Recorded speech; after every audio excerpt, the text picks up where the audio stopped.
something to you, and then the next, like, they don't matter. They don't say anything else for the rest of the flight. And then when they're both like working hard on their laptops, when they get in front of her apartment, he tells her basically he can't do this. He's like, he's going to find another job for her within the company. He can't be around her and function. This has to end. So then she asks him if he's going to get another admin and if they will have to sign that personal contract. And he's like, yes. And she just breaks down crying. She wanted to wait until she got in her apartment, but baby girl couldn't.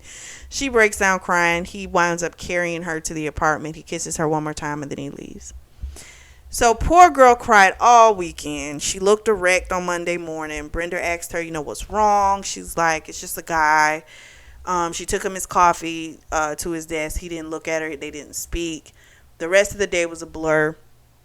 She looked through the different jobs available in the company.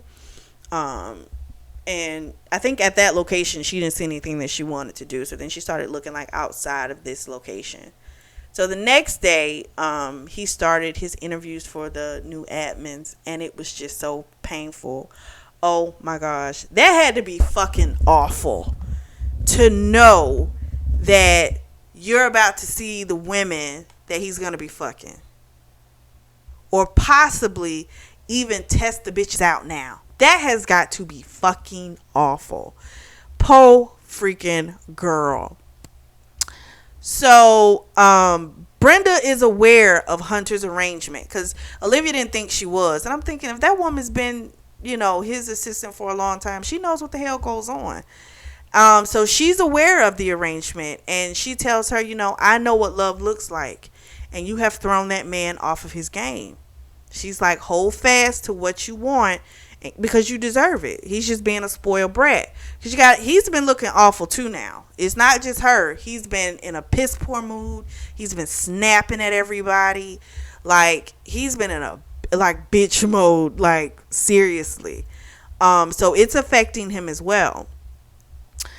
So she took a longer lunch on that day because he apparently had like 4 women coming in for an interview. And so her lunch was interrupted by Hunter messaging her and he's like, come back to the office, please. So she comes. So I laughed at the please because he never says please. And that even made her laugh because it was like, he never says that. He has no manners, but he actually said please.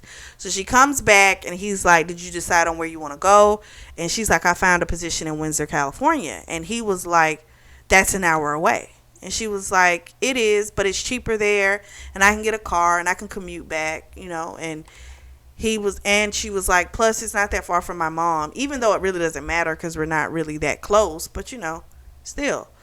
So he was just like, well, if that's what you want. So she asked about who to give the company credit card to.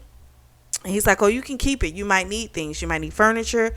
And he just kept on saying the things she could use with it. And so she just was like, whatever. And she just left. Because he also told her, she could take the rest of the week off and he would still pay her. Because I think he was going to have those, the fuck compatibility interviews. So it was just kind of best for old girl just not to be there. So she like put the credit card on Brenda's desk, packed her stuff up and cried all the way home. She talked to Kimberly, let her know everything that had happened. Kimberly called her, like every day just kind of to check up on her. Bruce even called her and wants her to come work with him on the new gaming app. And she was like, I have to think about it. Okay, this is where I was like, bitch, come on. Now, this is what you like to do. Build, doing code, doing games. This is what you literally love to do. This is an opportunity for you to have that. And your ass is worried about staying close or staying within the company with Hunter. Because like, even though she's going to be in Windsor, she's still in his company. So she still at least gets to see his name. All these things are just fucking torture. All these things are things that are going to keep you stuck in this space. So to me, I would have thought she would have been more apt to say, you know what? Yeah, let me work on something that's fun, that can be mine, that I can create, and, my happy place. You know what I mean? And I just was like, that's just kind of fucking stupid. Like, that would be a better situation for you to do than you trying to stay in contact with something when somebody's told you they don't fucking want you. Like, it's kind of like, girl, let me separate myself, So I thought that was just kind of fucking dumb, because he's like, you're a part of this. You helped me start it. Like, we'll be partners. So he's not trying to, like, make her like an employee to him. Like, this is a partnership. This is some real shit. Like, why would you? So she just kind of icked me with that. So then Olivia goes to her mother's house. She lives in San Rafael, and she's going to get a few things. And her mother's having a get together. Apparently, she's met some new man named Sean. He's married, and of course, he's promised to leave his wife. So he's only in town for business. So clearly, the man is playing her, because she keeps going after the same type of dudes. Like, they're married with families. And then they tell her, oh, I hate my life with my wife. And then they tell her they'll be with her. And then they never leave. And then she's left heartbroken. And she might get a few gifts out of it. You know what I mean? But they never leave. So she has a whole issue. So she goes to her room, cries again, thinking about, actually this time her father, because he died when, I think she said right before she started Stanford, he died. So she feels like that's the only person that really truly loved her, and that she'll really never have that again, which is so sad, So she goes outside, she sits on the tire swing, and then she hears the sliding doors open, and she hears her mother offer someone something to drink or to eat, and then she hears no, and it's Hunter's voice. So he tells her how much he just can't function without her. He was like, the minute you left, I missed you terribly. He even said, Brenda doesn't put my coffee in the right place. He's like, and I don't want to see her. I want to see you, and I want to smell you, and I want to look at your face, and I want to see your face when it's flushed. And he tells her, I don't know how this goes, because he hasn't done any relationship. So he's like, but, I can't not function without you, basically. Like, this ain't gonna work for me.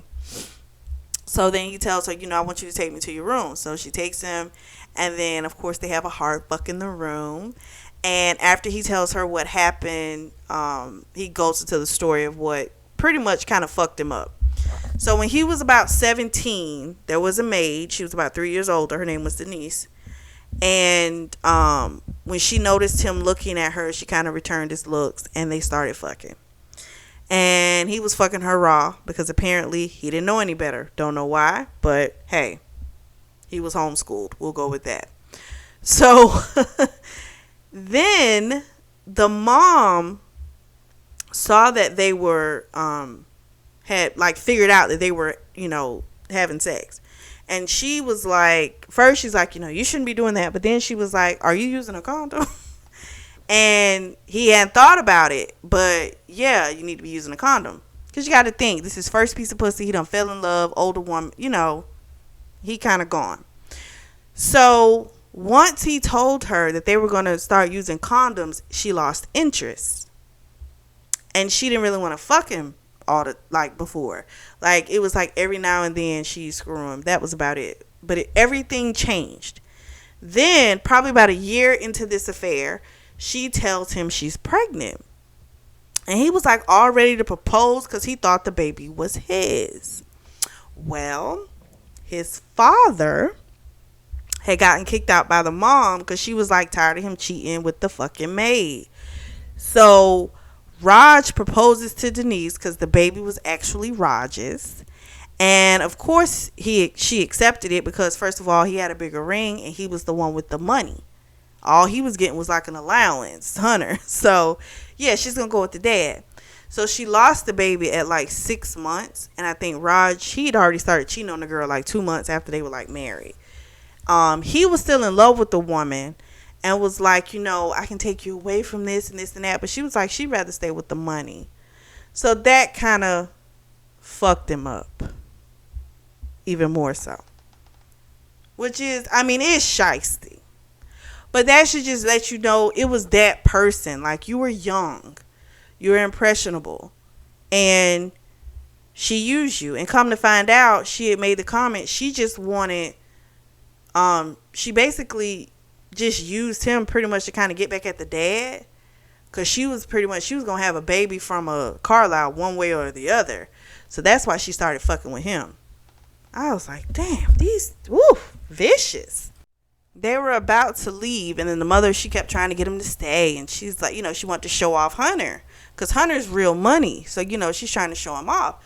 So her new boyfriend, Sean, according to Hunter, he's heard of Sean. He knows that he has underhanded business dealings. He's shady, and he's probably gonna go to jail soon. So he's not the best. So clearly the mom's like, scraping the barrel with the business guys now, because she's about 50 years old. She's getting up there in age, and she still ain't landed nobody. So, I guess she can't get the younger ones. So she's just trying to get whatever she can. It's just so sad. So they leave, and he takes her to his actual home, which is outside of San Francisco. And he lives with Blair, who is his fiance, but they are roommates. Like, matter of fact, literally this night, she's having an orgy. Like, they live two separate lives. She has her own staff. He has Miss Foster. That's like, she's kind of like a house manager. She like cleans, cooks, does whatever kind of needs to be done for Hunter. And then, like I said, Blair has like her completely own staff. So it doesn't piss off Olivia once it's kind of explained to her. They mess around in the hot tub, and then he tells her, Bruce is going to offer you a job soon. And she doesn't tell him that he's already offered the job. And she tells him she's going to stay with him as the admin. And again, that's fucking stupid.